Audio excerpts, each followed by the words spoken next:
with which he shows up every day as a leader. And because he lived a mere 2 years of his young life in Cape Town, South Africa, we claim him as our own.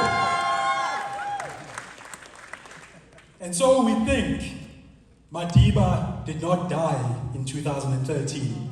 He multiplied. Please join me in welcoming the Mayor of New York City, Mayor Zohran Mamdani.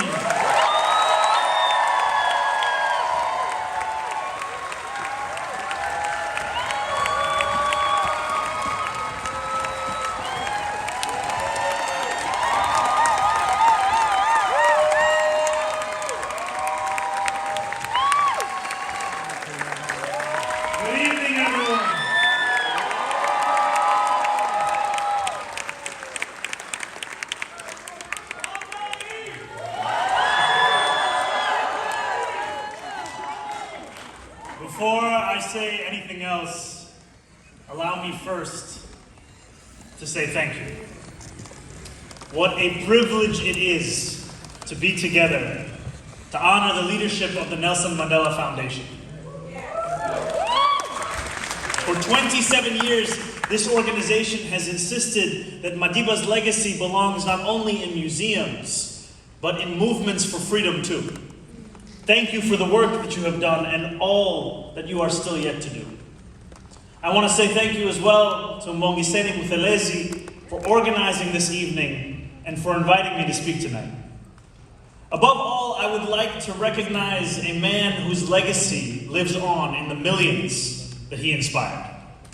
Madiba lives in every protest for justice, every call for democracy, every march with a righteous demand. Madiba lives in every township and slum where dignity remains just out of reach. And he lives in each person who reaches for that dignity, who works all day and then returns home with food for the hungry and medicine for the sick. Madiba lives each time someone bears witness to oppression or want or misery and does not accept it as inevitable, but rather as something that we each can fight.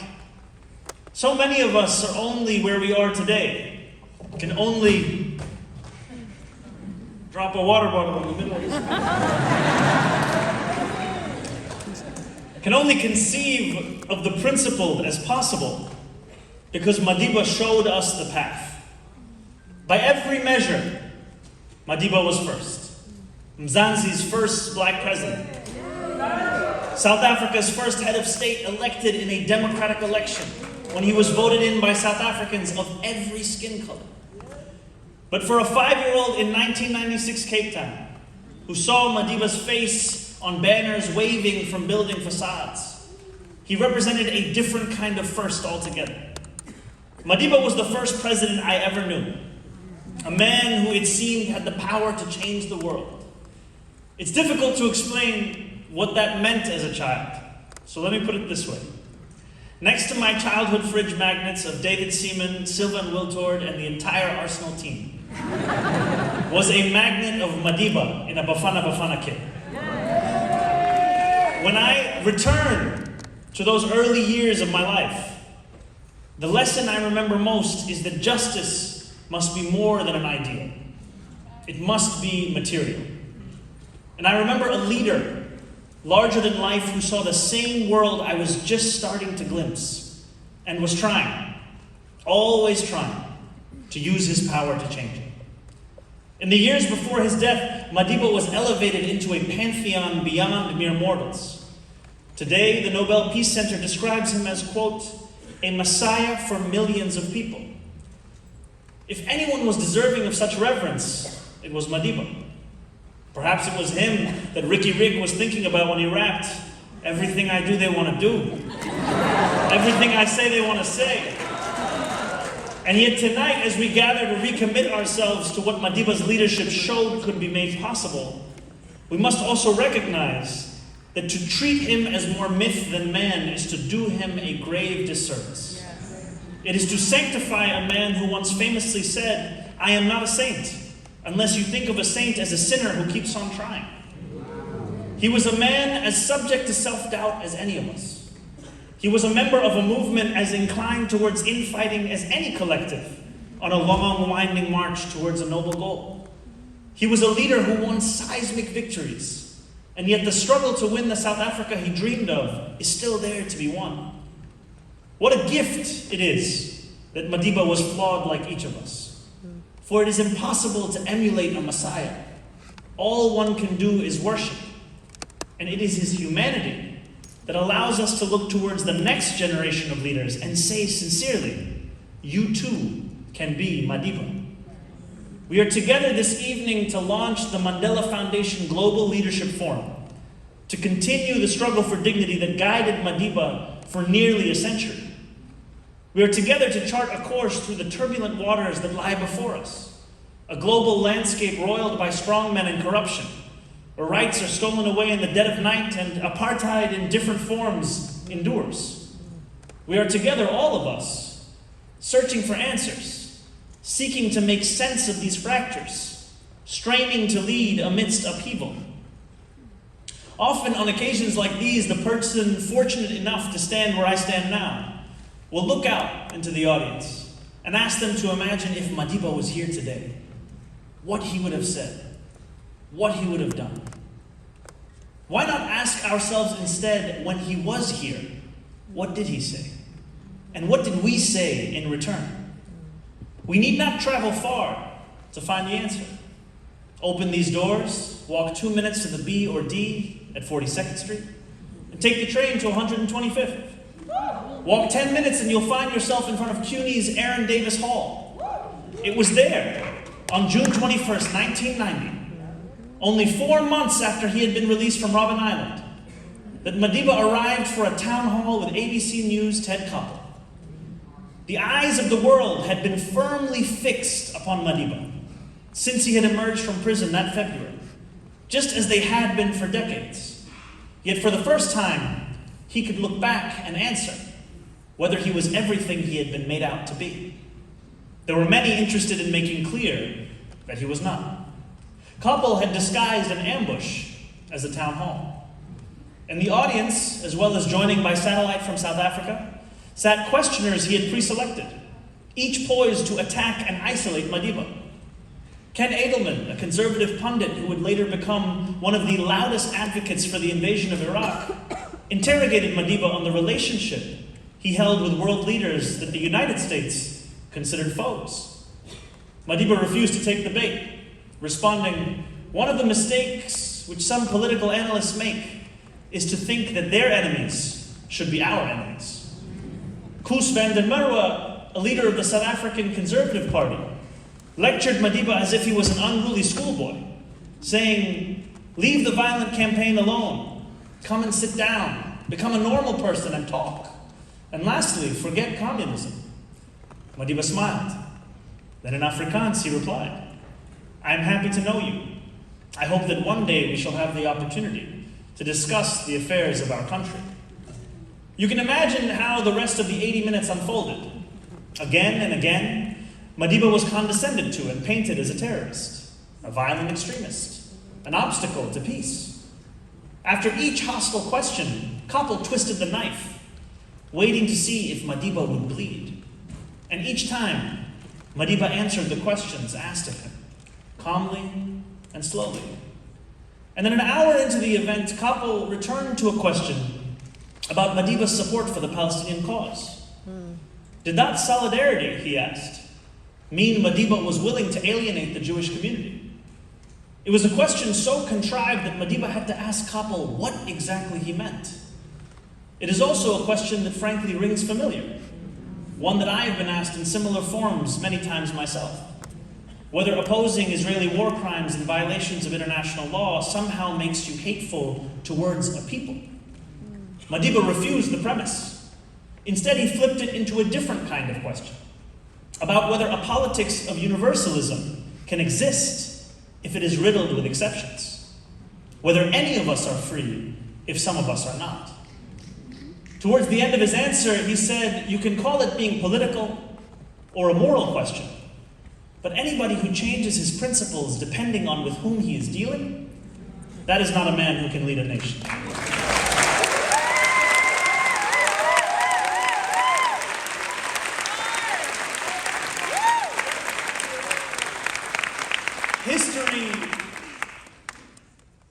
Hypocrisy rather, political convenience, these forces possess a gravitational pull. So often it is easier to make a concession, to relinquish a long-held belief, to abandon a principle, than to hold firm. That was true when the world asked Madiba to compromise on apartheid. It was true when many asked him to abandon the Palestinian struggle for freedom. And it remains true today. But in that moment, as Ted Koppel pressured him under bright lights, Madiba showed us the power of solidarity, universal and unyielding. Solidarity extended to all. Solidarity even when the injustice is contested. Solidarity even when there are many who seek to deny what you know to be true. Solidarity, as Pope Francis told us, is uncomfortable. Solidarity, as Madiba showed us for 95 years, is not just a value, it is a strategy. In his demand of solidarity from himself and from each of us, Madiba becomes more than a man, more than a messiah. He becomes a mirror. When we hear his refusal to abandon those with whom he shared common cause, do we recognize ourselves? When we hear his willingness to lose power before he loses himself, do we recognize ourselves? When we hear his devotion to solidarity, not as an abstract concept, but as a call to action, do we recognize ourselves?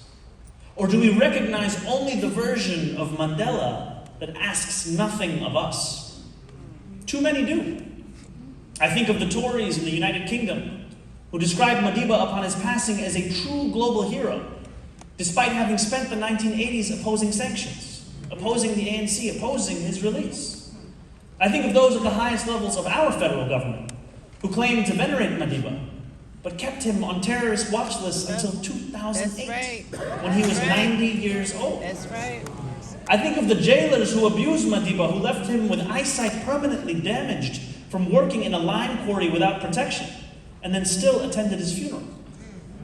I think of each of these people, each of these moments of hypocrisy, and I find myself at a loss.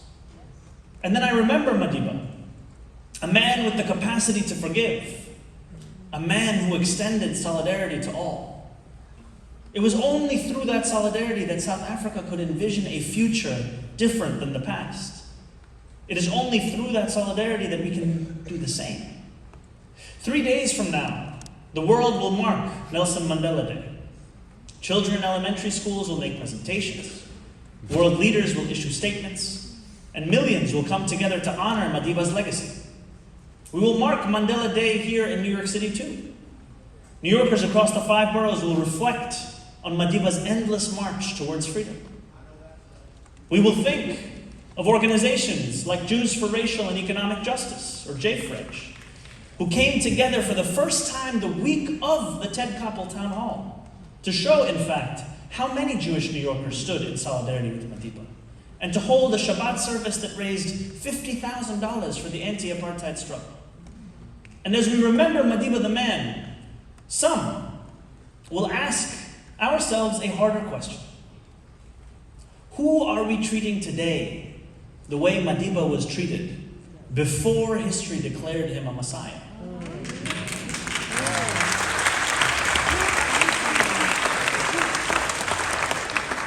For every kind word of praise we now use to describe Madiba, who is being described today the way Ted Koppel described him then? Who else has seen their humanity made conditional, has been told their freedom can wait? Who else is leading a cause that we will glorify in retrospect, but is being vilified in the present? Who else needs our solidarity? I think of Omar al-Akkad, who wrote a book titled, "One Day, Everyone Will Have Always Been Against This." That sentence captures one of history's cruelest, most familiar habits. Eventually, almost everyone claims they opposed apartheid. Eventually, almost everyone claims they stood with Madiba, that they stood with Dr. King. Eventually, almost everyone will claim they oppose so much of the injustice that they justify today. But justice is not measured by where we stand after history has issued its verdict. It is measured by where we stand when the verdict is still being rendered.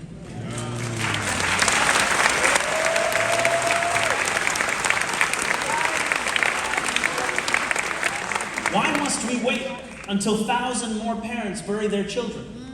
Until even more lose their limbs, their homes, their futures, to come together and insist upon Palestinian freedom?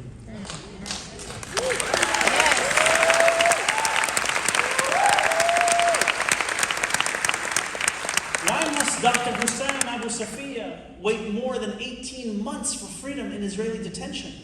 A detention that continues to this day, after the world watched him be kidnapped as he left his hospital, watched as he was wasting away in prison. Why must we wait as Omar Khalid enters his 6th year of captivity in Delhi, a political prisoner, jailed under the same manufactured charges of terrorism that were once leveled against Madiba? Why must we wait to stand steadfast alongside immigrants being targeted and preyed upon? Whether it was John Sebastian Guerrero, shot in the head by ICE in Biddeford, Maine on Monday, or Amaramiro Emmanuel and Ekpeyong Andrew, 2 Nigerians killed last week in South African streets where xenophobia builds. Why must we wait to practice solidarity until it no longer costs us anything? The responsibility of answering those questions honestly and fully rests upon each of us. It is a responsibility of drawing solidarity further into our lives, our politics, the way we walk through the world. This is no easy task. The world we live in is designed to pull us apart. Profit motives and algorithms are engineered to turn us against one another. The few with much exploit the many with little. We continue to reckon with genocide in Gaza and war across the globe. And as always, there is money to be made and power to be won in demonizing the poor and stoking the fires of racial animus. These are all forces designed to separate us from one another, to turn away from each other. But were these not the same conditions that Madiba overcame? When Madiba arrived on windswept Robben Island, his connection to the outside world severed. Was that conducive to solidarity? When Madiba endured decades of racial domination and dehumanization, was that conducive to solidarity? When governments and corporations marshaled extraordinary wealth and power to preserve apartheid, was that conducive to solidarity? The truth is that solidarity is perhaps best nurtured by the conditions that seek to destroy it. Workers rise up when bosses restrict their rights. Citizens link arms when authoritarians impose brutal crackdowns. Every struggle for a better future began at a moment when that future felt forever out of reach. As Dr. King said the night before he was killed, only when it is dark enough can you see the stars. Surely now, it is dark enough. But surely together in this room, we can see the stars. Those small pockets of light that are working people standing side by side to demand dignity. That are demonstrators marching through the heat and cold to call for an end to war, to suffering. That are those with hardly anything to their name, still opening their hands to extend what little they have to those with even less. Solidarity is not perfection. Solidarity is not purity. Solidarity is people choosing one another, sometimes even over themselves. Solidarity, my friends, so often feels impossible, like something only a mythical figure could make real. And yet, as Madiba reminds us, through the life he lived, through the leadership he showed, and through the words he spoke, it always seems impossible until it's done. Let us do it together. Thank you very much.